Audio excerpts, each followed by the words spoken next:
단멘 에세이 휴거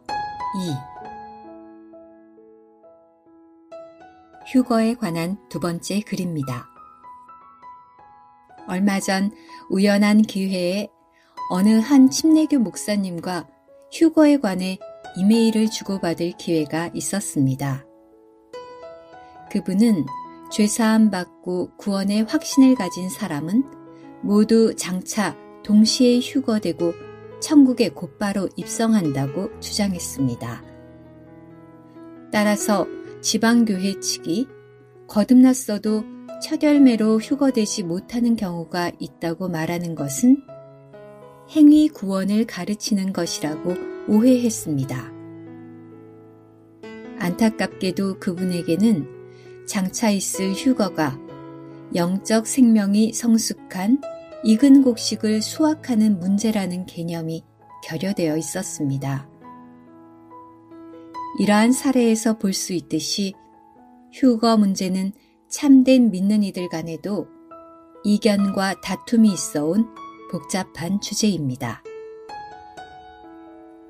며칠 전 아침에 산책하면서 아래 말씀과 관주들을 읽고 묵상했습니다.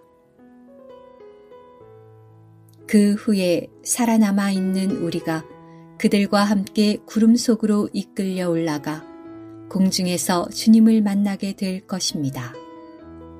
그리하여 우리가 항상 주님과 함께 있을 것입니다. 데살로니가 전서 4장 17절. 위 말씀에서 이끌려 올라가가 곧 휴거입니다. 그런데 위 성경 본문이 주님의 재림시까지 살아있고 또한 남아있는 이라고 말한 부분을 주목할 필요가 있습니다. 단적으로 말해서 이 말씀은 대환란을 통과한 후에 여전히 살아남아있는의 의미입니다. 믿는 이들 중 대부분이 여기에 해당될 것입니다. 위 말씀이 말하는 내용을 조금 더 자세하게 볼 수 있는 본문이 계시록 14장입니다. 즉, 이 14장은 크게 볼 때 대환란 전에 시온산으로 휴거된 14만 4천 명, 3년 반의 대환란, 이러한 대환란 후에 익은 곡식들이 하늘로 수확됨 이라는 세 단락으로 나누어서 볼 수 있습니다. 이 본문에서 특히 주목할 것은 첫 열매 혹은 익은 곡식을 거둠과 같은 추수 개념이 담긴 언급들입니다. 따라서 이 두 단락을 함께 본다면 위 데살로니가 전서 4장 17절이 말하는 살아남아있는 이들은 곧 계시록 14장에 대환란 후에도 살아남아있는 익은 곡식들을 가리킨다는 것입니다. 이렇게 말하면 미처 있기 전에 죽은 사람들은 어떻게 되는가? 그렇다면 그들은 언제 있게 되는가? 얼마나 익어야 추수되는가? 저절로 익는가? 아니면 사람의 노력이 필요한가? 등의 질문들이 생길 수 있습니다. 이런 의문점들을 짧은 지변에서 다 다룰 수는 없습니다. 그러나 이런 방면들을 묵상해보고 성경을 통해 답변을 얻는 과정을 가져보는 것은 매우 가치 있는 것이라고 생각합니다. 이 휴거 문제를 묵상하는 중에 제가 얻은 빛은 우리의 믿음 생활은 생명의 씨이신 그리스도께서 우리 존재 안에 뿌려져 자라시고 추수되는 문제라는 것입니다. 그런데 이러한 생명의 자람을 막는 몇 가지 내적인 장애들이 있습니다. 그럼에도 깨어있는 성도들은 이 땅에 사는 동안 최선을 다해 주님의 경고의 말씀을 귀담아 듣고 힘써 생명의 성숙을 추구해야 한다는 것입니다. 이것에 조금 더 살을 붙이자면 다음과 같습니다.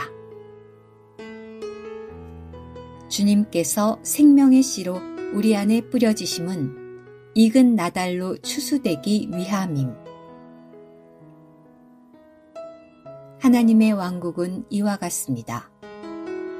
어떤 사람이 땅에 씨를 뿌리고서 밤낮 자고 깨고 하는 동안에 그 씨가 싹트고 자라지만 처음에는 잎사귀이고 다음에는 이삭이며 그 다음에는 이삭에 꽉 찬 나달입니다. 그러나 열매가 익으면 즉시 낫을 대는데 왜냐하면 추수 때가 꽉기 때문입니다. 마가복음 4장 26절에서 29절. 생명의 성숙에 사람의 동역이 필요한가에 대한 논쟁은 성경이 해답임. 이 문제는 하나님이 다 하신다는 입장과 사람의 역할도 필요하다는 입장이 있습니다. 전자는 개혁신학 쪽이, 후자는 성결교단, 감리교단 등이 선호합니다. 개혁신학 쪽은 후자를 소위 반펠라기우스주의 혹은 행위구원이라고 비판하기도 합니다. 그런데 이처럼 모든 것이 하나님의 은혜라고 말하는 쪽은 거듭난 후 은혜에서 떨어질 가능성을 간과한 약점이 있습니다. 하지만 은혜에서 떨어짐으로 이 땅에 사는 동안 영적인 생명의 성숙이 지연된 책임은 우리에게 있으며 하나님을 원망할 수 없습니다.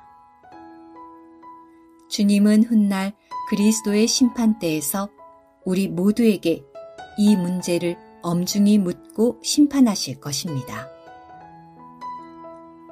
따라서 개혁신학 쪽은 성급한 정죄보다는 아래와 같은 말씀들을 바로 이해하고 있는지 진지하게 되돌아볼 필요가 있습니다. 그때 두 남자가 밭에 있는데 한 사람은 데려가고 한 사람은 남겨둡니다. 마태복음 24장 40절. 그러므로 그들의 열매로 그들을 알게 될 것입니다. 하늘에 계신 내 아버지 뜻대로 행하는 사람이라야 천국에 들어갑니다. 마태복음 7장 20절에서 21절. 그러므로 나의 사랑하는 자들아, 너희가 나 있을 때뿐 아니라 더욱 지금 나 없을 때에도 항상 복종하고 두렵고 떨림으로 너희 구원을 이루라. 빌립보서 2장 12절. 능동수동의 원칙을 따름. 여러분이 육체를 따라 살면 반드시 죽을 것이지만 그 영으로서 몸의 행실을 죽이면 살 것입니다.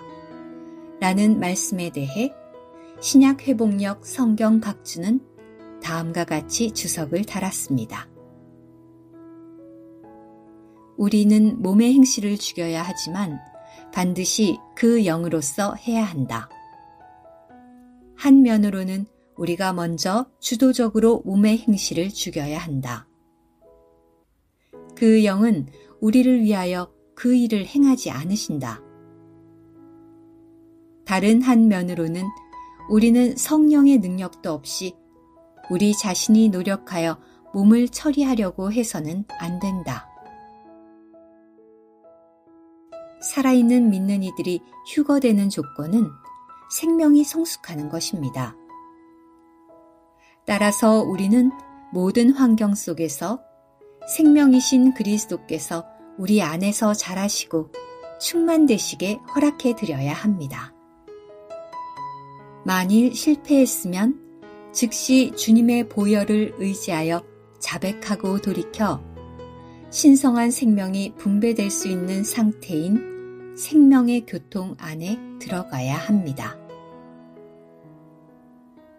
결론적으로 성경의 균형 잡힌 가르침은 하나님의 은혜가 우리 안에서 늘 운행하시지만 우리의 순종에 따라 그 은혜가 열매를 맺거나 불순종에 따라 그 은혜가 거부될 수 있다는 것입니다.